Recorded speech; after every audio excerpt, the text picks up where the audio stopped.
Good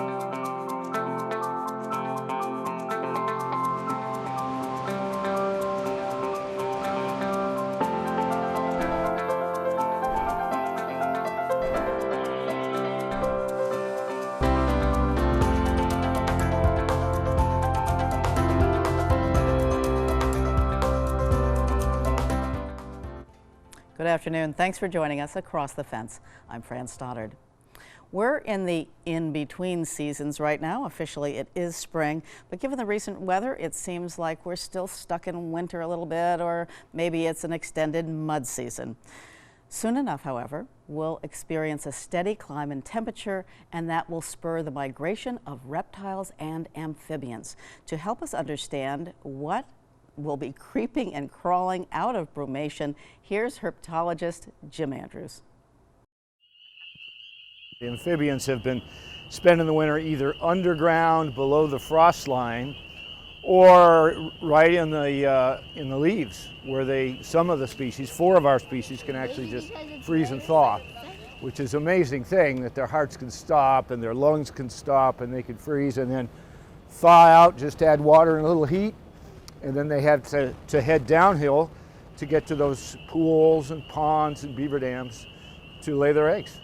So there's a big rush of those early breeders, wood frogs and spotted salamanders and Jefferson salamanders and blue spotted salamanders that all need to breed really early. It's an early sign of spring. It's kind of a rite of spring. It's an early passage. And sadly, for the amphibians, many times there's a road between where they're coming from and the pond that they're trying to get to, and if there's a lot of traffic on that road, there can be a fair amount of mortality. So people really like to get out and help them across the road and just see that early spring migration. What's the process for tracking these migrations? You look for these spots where there's good overwintering habitat on one side of the road, breeding habitat on the other, and you walk those sections of road at night, let's say 8:30 or so at night, maybe a half hour or so after sunset. You walk the roads. You may go up and down that particular crossage area with a nice, good, strong flashlight. I mean, even if people don't know the species they're seeing, that's still useful information. It tells us where a crossing area is. But even better is if they snap some photos. You know, I saw a few of these, I saw a few of these, I saw a few of these. You don't have to know what they are, but if people can get some photos and get them to us, then we can know what they are. Great information. The Vermont Reptile and Amphibian Atlas is on the web at vtherpatlas.org. The site allows you to contribute tips and photos. It also has up-to-date information on where to look for frogs, snakes, and other emerging reptiles and amphibians. Time is running out to nominate a dairy farm for the 2022 Vermont Dairy Farm of the Year Award. The annual award is based on a number of criteria, including outstanding milk quality and innovative use of technology. The winner is announced during the summer, but the nominating deadline is April 30th.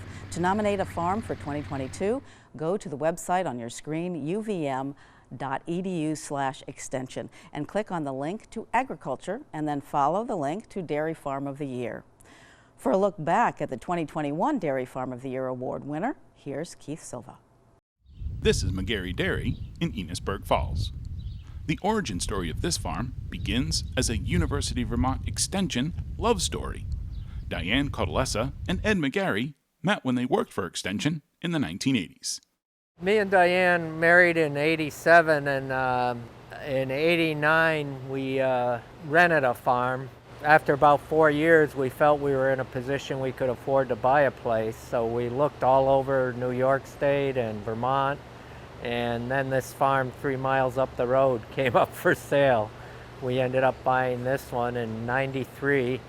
I was working full-time, and up until we started milking cows, Ed was working full-time, so we were pretty busy, and we knew where we wanted to go and we had goals, but I mean, we were just so busy that we just kind of buckled down and did it.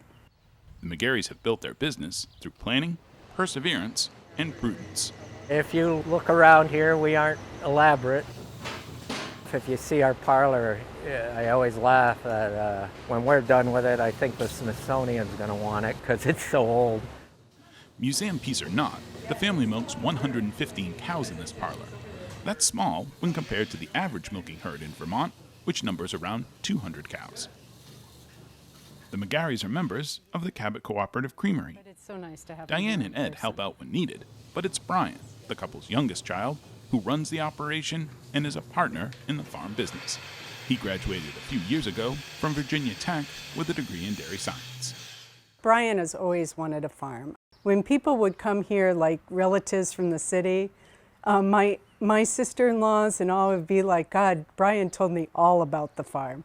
It was always a dream of mine, and as I've gotten older, I've gotten really into the, numbers side of things too. How does day-to-day work? Improve our numbers, improve our profitability, which also leads back to health of our cows. Healthy cows, and the milk they make, comes from high-quality crops. The McGarry's cropping strategy has been to invest in land, not in equipment. The way it was done back in the early 90s was most people had their own equipment and did their own cropping.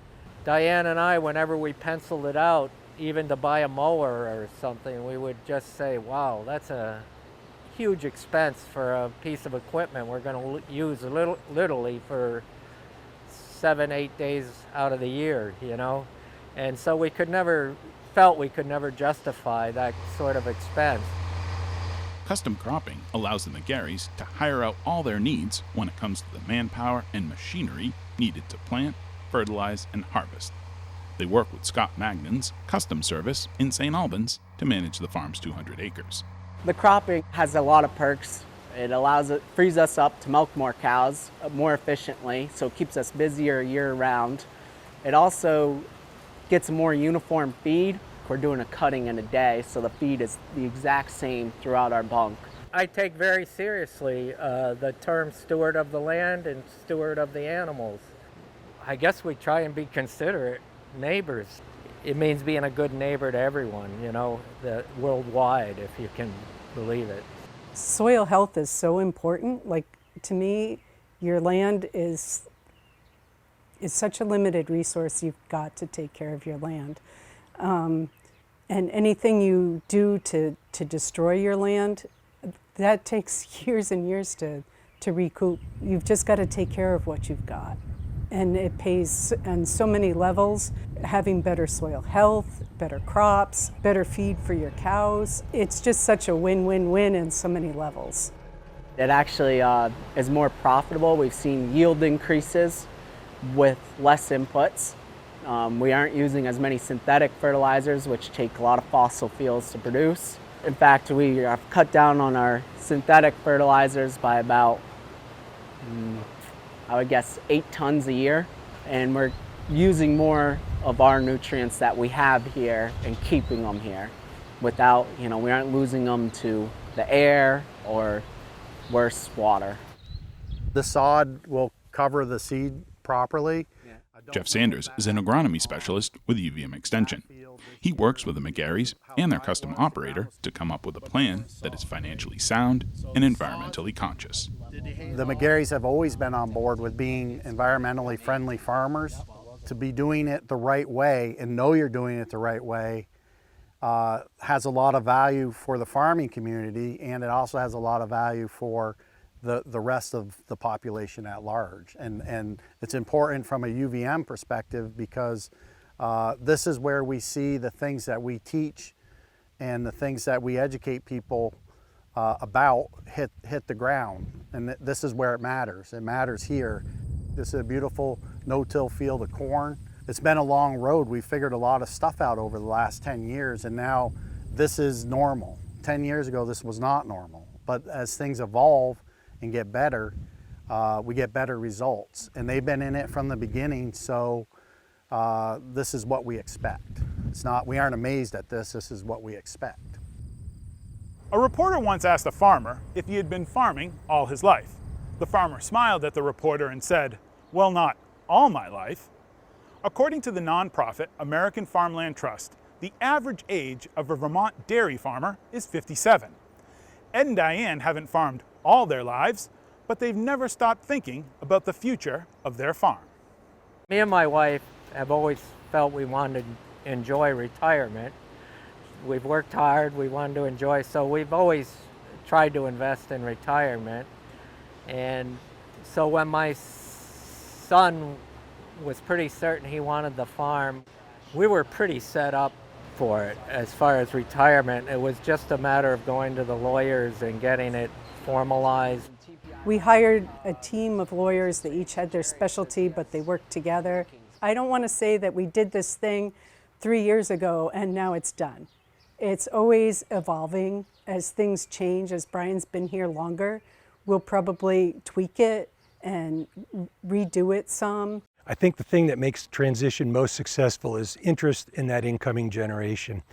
Tony Kitsis works with the UVM Extension's Farm Viability Team to advise farmers during their farm transition. He also chairs the committee that selects the Vermont Dairy Farm of the Year. The judges really like to see, is there enough family involvement to keep things going, moving forward? And if so, what is that next generation looking to do? To have the ability to take where the farm is now and say to themselves, I have a great opportunity with what I've just learned to take my family farm the next step forward. Brian has that desire. I think it's exciting because it gives me an opportunity to continue something that we've grown up with and hopefully continue to excel at. My parents excelled when they dairy farmed, and hopefully I can continue that and do a good job moving forward. Continue to make changes like my parents did in the past that will keep this farm going for years to come. Makes me nervous because the dairy industry is tough, but I'm excited to take that challenge on too. Dairy farming is a discipline, a constant rhythm of chores, crops, and cows. This award is a reason for the McGarrys to celebrate. It's also a reminder the work goes on, because that's dairy farming. I'll tell you, I read, I don't know how long ago, 20 years ago, that by 2050 there'd only be, I think, no more than 50 farms in Vermont, and I thought it was crazy. But I'm beginning to believe that, and I'm hoping Brian can be one of those 50 farms if that's what it comes down to. I remember thinking back to when me and Diane first started, and all the hard work. I guess it's just nice to be recognized for years of hard work. And before we go, a reminder that nominations for the 2022 Vermont Dairy Farm of the Year Award are due April 30th. To nominate a farm, go to uvm.edu/extension and click on the link to Agriculture.